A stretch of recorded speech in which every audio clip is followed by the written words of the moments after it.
This is the supporting video guidance then for the revision section of the Changing Nature of the Royal Navy course. As with your first booklet, the idea is that you will go through this revision section in one pen and you will populate as much of this document as you possibly can from your own memory, and then use this video, pausing it and restarting it to populate the rest and further identify areas of research. The two key questions then identified for this part of the course is: how did the Royal Navy evolve in the years 1763 to 1914?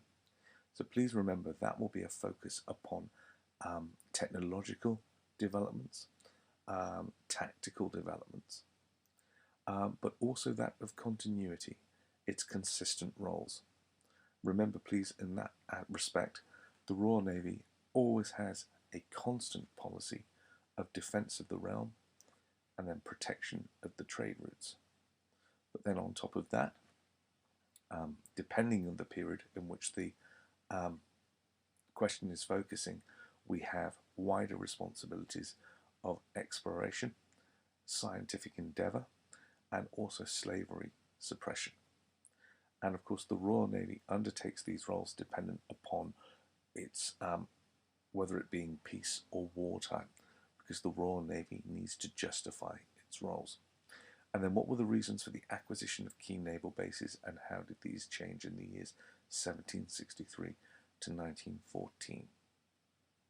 So as we go through this course, please again remember we break down the course into that big overview of the thirds. Initial third, superiority, dominant after the 7 Years' War, moving through to supreme after the Battle of the 1805 at Trafalgar, through to 1875, at which arbitrary point we start referring to supremacy being challenged. So we'll go through the timeline and populate that. After 1763 then, budgetary cuts. The Royal Navy is ruinously expensive. To maintain this huge fleet of wooden ships and the infrastructure both domestically and globally to support it, Britain has a huge national debt. Consequently, the Royal Navy is cut in size. This peacetime role means it has to fulfill its two obligatory functions of defence of the realm and protection of trade, but then also to justify its role, it will expand its role into science, exploration, and cartography, which then links into Cook's exploration of the Pacific.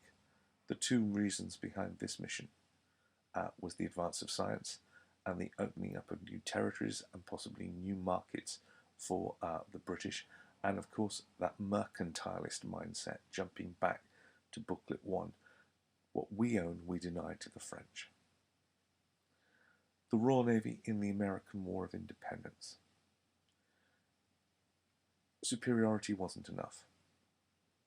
The French and the Spanish combined their forces briefly and strongly enough to blockade General Cornwallis in Chesapeake Bay at Yorktown.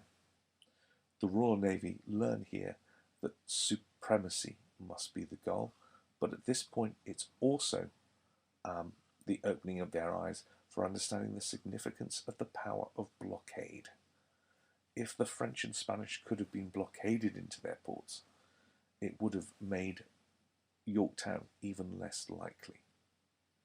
But consequently, you have to develop the infrastructure and the skills to deal with the technical implications of blockade. Surrender at Yorktown and Chesapeake. The huge French expenditure, bankrolling the Americans in the American War of Independence, and restarting the war again with the British, will cause the 1789 French Revolution. This will start the process of the Royal Navy rebuilding, but also revolutionary France will eventually become Napoleonic France. So this is the start of the war again, which will eventually culminate in Trafalgar and Waterloo. It also brings a dimension of the trade and strategic dimensions of what's going on now. The war with France will cause further innovation. admirals start working now, like Admiral Rodney, start now thinking in terms of enhancing ship design, cannons that can pivot, new tactics, and consequently the evolution of hyper-aggression. The Napoleonic Wars, after Napoleon takes the helm in France, massive increased spending, and of course during the Napoleonic Wars, although again fought globally, the most strategic position in the world for the British is the English Channel. Trafalgar in 1805. Blockade had kept the French and Spanish fleets at anchor for so long that the ships were not efficient and the crews were not trained. Consequently, when the French and Spanish did escape the blockade in 1805 and they took Nelson on at Trafalgar, they were unable either to match his professionalism or the quality of his ships, and Nelson's hyper-aggressive tactics crossing the T inflicted a catastrophic defeat on the enemy, and Britain would be navally supreme for the next 70 years. It would still be another 10 years until the defeat of Napoleon on land, but once Napoleon was defeated at Waterloo, Europe would be open up to British trade with the abolishment of the continental system that Napoleon had blockading British goods. By this point, however, the Napoleonic Wars had already caused the British to seek markets for their goods produced in the Industrial Revolution globally, so Britain could now swamp Europe as well as the rest of the world. 1815 will also see the British acquiring several strategic locations around the world. The Cape of Good Hope, Malta,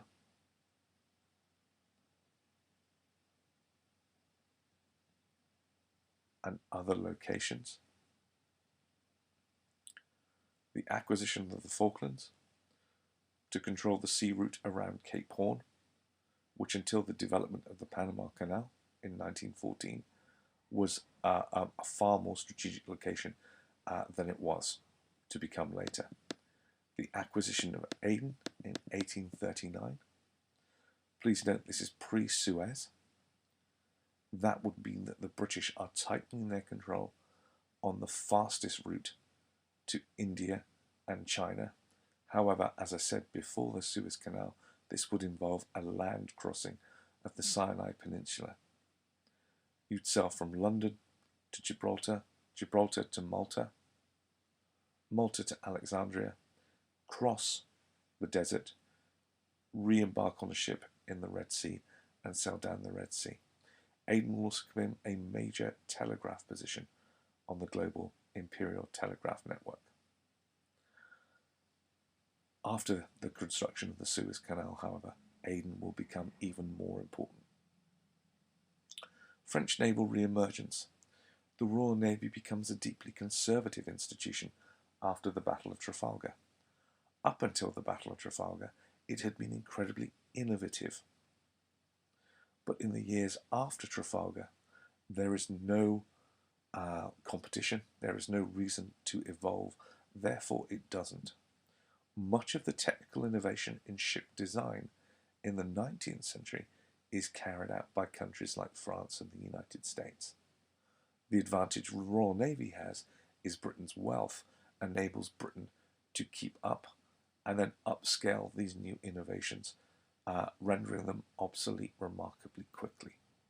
The point is that the French start to indicate their presence as early as the 1850s. The Crimean War against Russia, 1853 to 1856, see this as part of the early stages of the Great Game. Russia was expanding south into the Black Sea. The British and the French wished to prop up the Ottoman Empire, which you will deal with in your last booklet, and consequently come to the Ottoman Empire's defence. In doing so, France and Britain stop the southern expansion of Russia into the warm waters of the Mediterranean But the acquisition of Cyprus in 1878 is a further barrier to Russian expansion into the Mediterranean. Acquisition of Cyprus will also serve as, to quote Disraeli, an aircraft carrier to the north of the Suez Canal. In the Crimean War, the Royal Navy proved to be highly effective, far more effective than the British Army, further reinforcing Britain's principal means of fighting the war as being her Royal Navy. Napoleon famously said, "I could march to the end of the world, and at the very end I would find a Royal Navy ship waiting for me."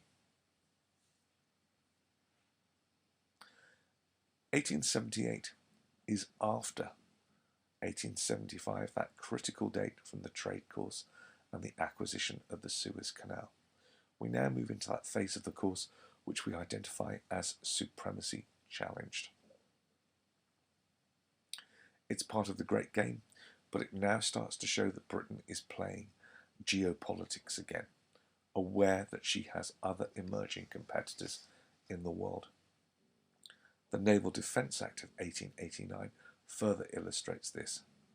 Growing strength of rival powers like France, Germany, Russia and America lead the British to commit financially to the two-power standard. Britain will build a Royal Navy equal to the combined strength of both the second and third largest navies in the world. Alarm bells are ringing about what happens when Britain doesn't have supremacy. Again, go back to the loss of Yorktown and the blockade of Chesapeake Bay. In 1903, Jackie Fisher becomes First Sea Lord, and he reforms the Royal Navy for what he believes is ultimately the challenge that is going to come from one of Britain's other rivals. He introduces his plan to reform the Navy. He does not believe in quantity, he believes in quality. He famously scraps a good fraction of the fleet and replaces them with his new ships, one of which is HMS Dreadnought, which literally made every other ship in the world obsolete. But in creating Dreadnought, he triggers an arms race with the Germans, which, if you recall from Booklet 1, around the 1880s and 1890s, Germany was being courted as a potential ally. But under the leadership of Kaiser Wilhelm II, Germany emerges as a rival. The Dreadnought is an attempt to make British power in the North Sea far more robust, and it's also a reflection on the fact that what's not listed here is Britain makes a naval treaty with the Japanese in 1902. One of the reasons for that is to bring ships back from the Far East, which were checking the Russians.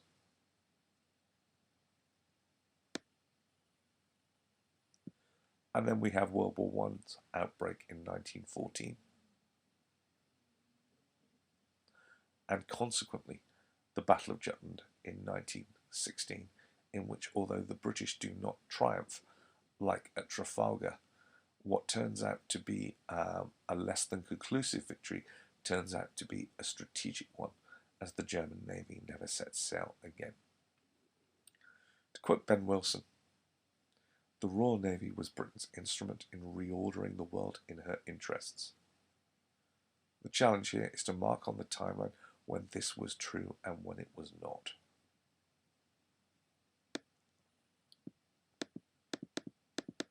We've identified it, certainly from 1805, but then we get other countries starting to slightly re-emerge, but more confidently we will put that from 1875. From 1875 onwards, the Royal Navy is operating in a world where she no longer has a monopoly. I suspect the statement is true all the way through, but declining in the confidence with which we can say Britain can get what she wants from 1875. You'll see that in terms of having to purchase the Suez Canal to deny it to the French, having to play geopolitics with the Germans over Zanzibar, the Fashoda incident, and the acquisition of formal empire all the way through this period. So then, the Royal Navy. The relationship of the Royal Navy and trade is a symbiotic one.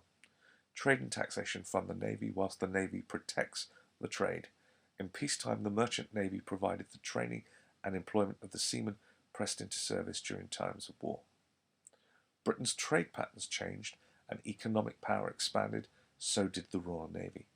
Constants, however, remained throughout the period. Protection of Britain in wartime, the defence of the realm. Initially against the historic enemy of France, and then latterly against the rising power of Germany in the North Sea. Secondly, protection of trade and commerce in peacetime. It's the trade that generates the wealth that then in turn funds the Navy. The trade was mercantile and then free trade. Sailors trained in peacetime and then impressed during the war. Exploration, a peacetime luxury. Mapping the globe for new markets. Cartography, territorial acquisitions, the discovery and mapping of Australia, and the enlightenment and advancement of science. Remember, Cook's first mission was to Tahiti for mapping the transit of Venus. One constant, however, is the cost of maintaining a standing navy ready for war. It is ruinous, and yet a lack of readiness and scale will cause Britain to be at a disadvantage when wars start. Remember, it takes years to build one of these ships. Therefore, it's a healthy friction, balancing the cost of a navy against the risk of not having a strong enough one. Geopolitics. With interest globally, Britain's navy was spread globally. With forces to rival the Royal Navy before 1805, the ability of France to temporarily concentrate her navy in Chesapeake Bay allowed the British Army at Yorktown to be forced into surrender. This threat, however, was removed through the development of blockade and supply techniques and triumph at Trafalgar in 1805. Additionally, despite the size of the British Empire, the 21 miles of water separating England from France was strategically the most important location. The end of the 7 Years' War saw Britain achieve superiority over her principal rival France, but would not achieve supremacy until the defeat of the combined Franco-Spanish fleets at Trafalgar in 1805. This was done through technical and tactical innovation led by individuals like Nelson, Rodney, Howe, Jervis, Perry, and Harrison. Nelson, who employed hyperaggression, the crossing of the T. Rodney, Howe, and Jervis, who all practiced and perfected these skills of hyperaggression. Perry, who advocated the copper bottoming of ships, as demonstrated by Rodney in the Battle of the Saints, giving British ships a huge technical advantage of speed over the French, even though the French ships may have been more modern. Harrison, introducing chronometers and the ability to identify longitude, made for more even accurate mapping. One could also include Admiral Byng, who failed to hold Majorca and consequently got shot as an example to the others, to quote Voltaire. From Ben Wilson, Empire of the Deep. Admiral Rodney had appointed to Charles Douglas as his chief of staff. Douglas was a naval gunnery expert, and he made important modifications to some of his ships. Before his reforms, the heavy guns on the ship of a line had a restricted line of fire. A broadside was only effective when the barrels were at right angles to a more or less stationary target. In an action such as this, with two lines passing each other on opposite tacks, the ships did not have enough time to bring the broadsides bear fully on an enemy ship.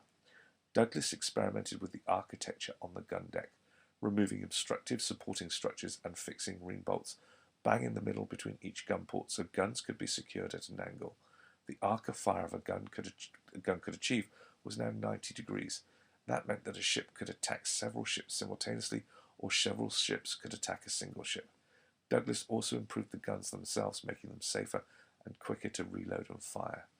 In this battle, the Saints, therefore, the French were astonished that the British ships were able to pull broadsides into them before they were able to answer with one, and when the British crashed through the enemy line, the firepower was devastating. We can add Charles Douglas to the list. Rodney was the innovator of hyperaggression, and Nelson would perfect it.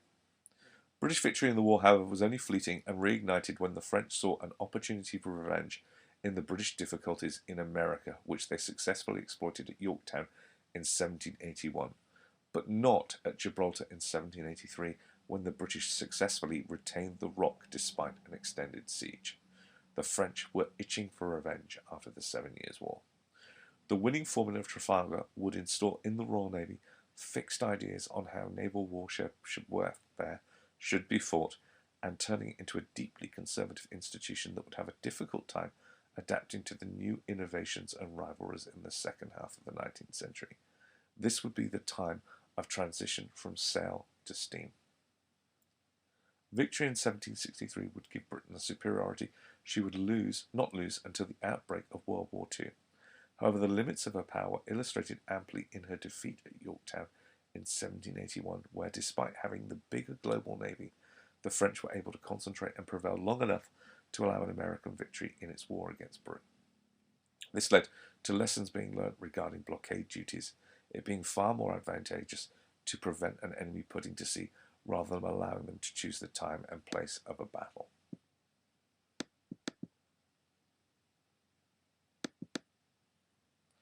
Supremacy after 1805 led to the Pax Britannica and Britain's splendid isolation throughout the 19th century. Unchallenged, and during this time promoting an economic ideology of free trade that she dominated until the re-emergence of imperial powers at the end of the 19th century. This would further change the Navy's role from one of policing an informal empire of free trade, enforcing gunboat diplomacy and suppressing slavery, to one of formal empire, the two-power standard and the strategic acquisitions to protect and consolidate existing possessions, as well as denying new and imperial opportunities to others.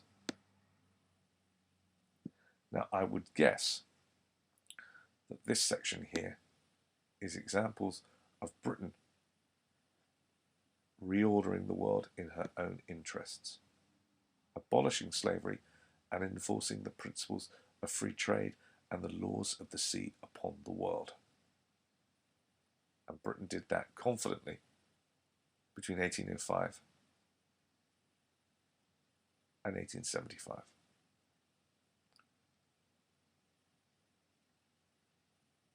The significance of changing ship types. Necessity is the mother of invention.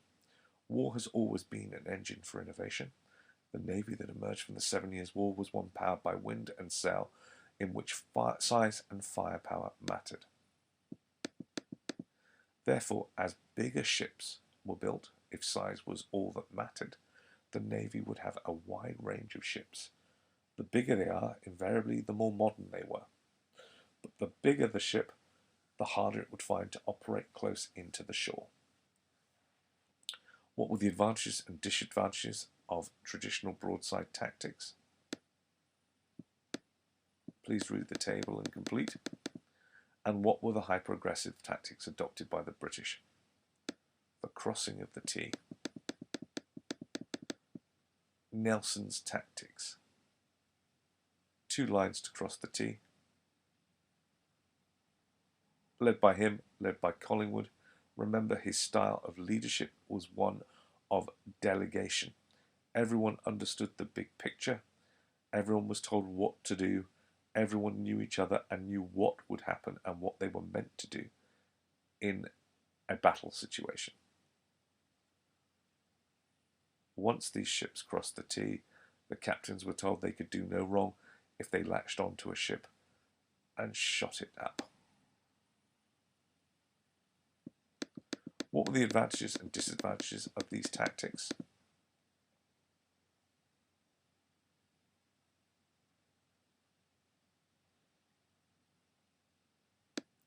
Leading to blockade. you have the dynamic hyperaggression squared with the passive blockade.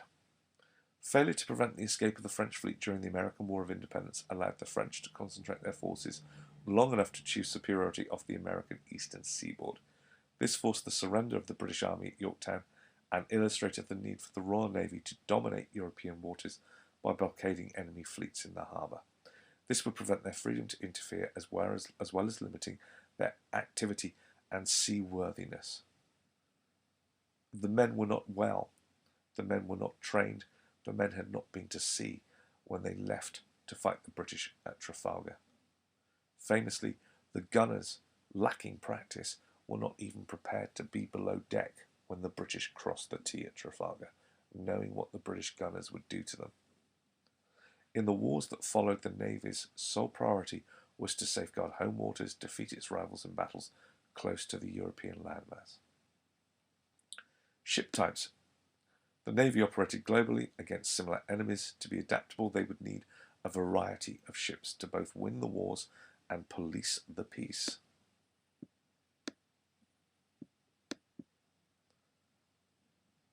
The ships were designated by size and firepower. The smaller ships would become far more useful on littoral duties, that is, patrolling the coasts, interdicting slave traffic.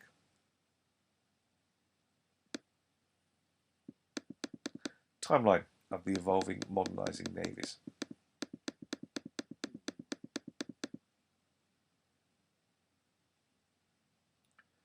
Working your way through, what you will note is that it's not always the British that dominate.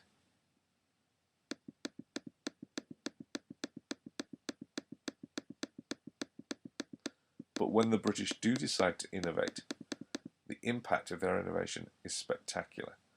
HMS Warrior, the abandoning of self-esteem.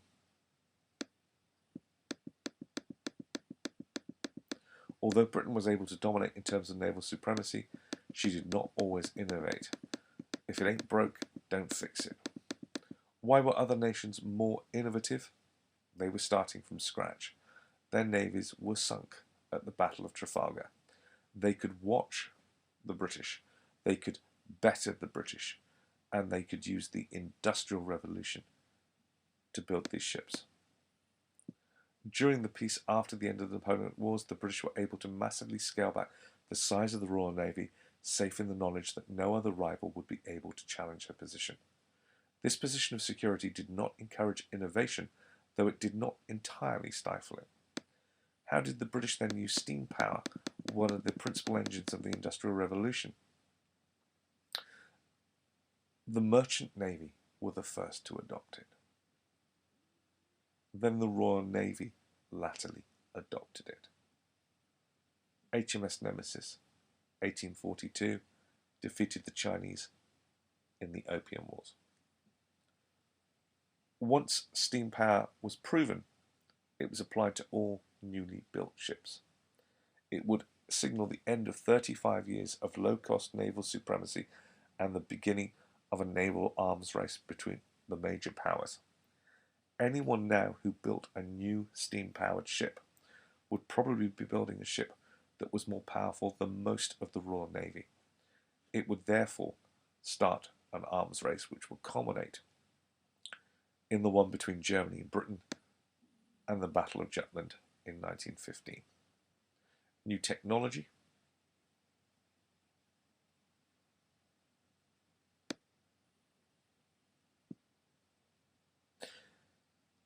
The end of the age of sail also eliminated one of Royal Navy's traditional advantages, the superior seamanship of British sailors. Why was this? Britain was an island. Britain had tens of thousands of experienced sailors. Steam meant you needed engineers, not raw talent like sailors. By the end of the 1860s, Britain had passed its peak of imperial power. Previously vanquished nations were industrializing and rebuilding their own navies.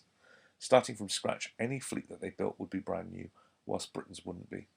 Knowing that the defence of the empire depended upon keeping the sea lanes open and the trade flowing, Britain committed itself to the 1889 Defence Act. This would establish the two-power standard. And in the redesigning of the British fleet into a battle fleet, Jackie Fisher would develop HMS Dreadnought, a ship that would be the pinnacle of the technological and engineering innovations of the Industrial Revolution that rendered every other ship in the world obsolete, but in turn triggered an arms race. Throughout their histories, the Royal Navy and the Merchant Navy have complemented each other. Impressment was the involuntary service of men from the Royal Navy. This was to deal with the fact that the Royal Navy did not attract volunteers. Life in the Navy was hard. Rum, sodomy, and the lash, as Winston Churchill referred to it. But the Royal Navy helped protect the Merchant Navy because it protected their sea routes. And the Royal Navy therefore benefited from the Merchant Navy because in peacetime they kept the trained soldiers, trained sailors employed. Slave trade protection and suppression. To quote Niall Ferguson, the Victorians dreamt of not just ruining the world but redeeming it.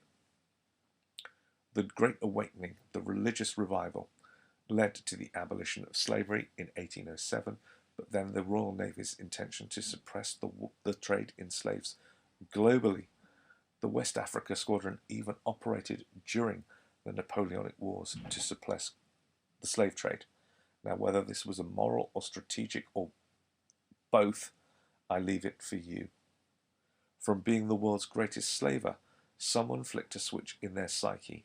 Britain started shipping ex-slaves back to free them. This wasn't because slavery had become unprofitable, it went deeper. The British were intent on demolishing a pillar of their own imperial economy.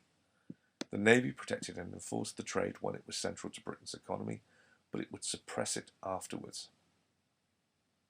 Slavery had in fact been argued as the nursery of the Royal Navy because it was argued that many men involved in the slave trade learned their craft at sea and then recruited for the Royal Navy in time of war.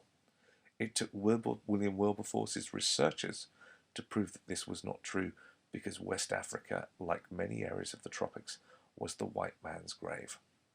Why did Britain change from slavery to abolition? Revisit the themes that we looked at in Booklet 1.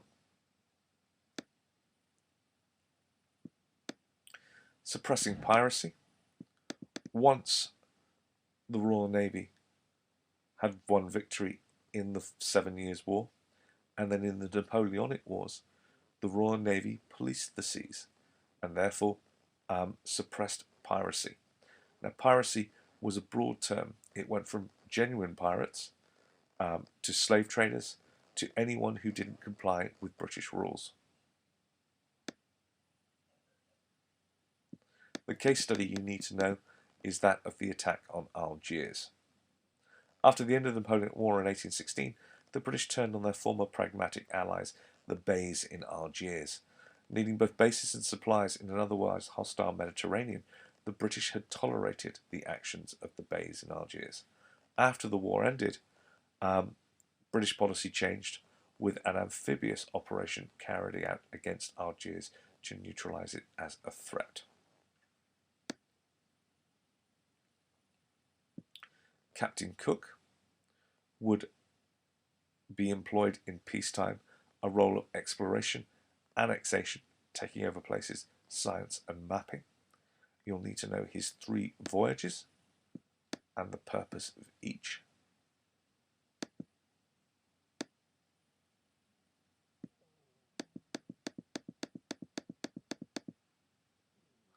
What were the reasons for the acquisition of key naval bases? They were strategic and the destruction of France.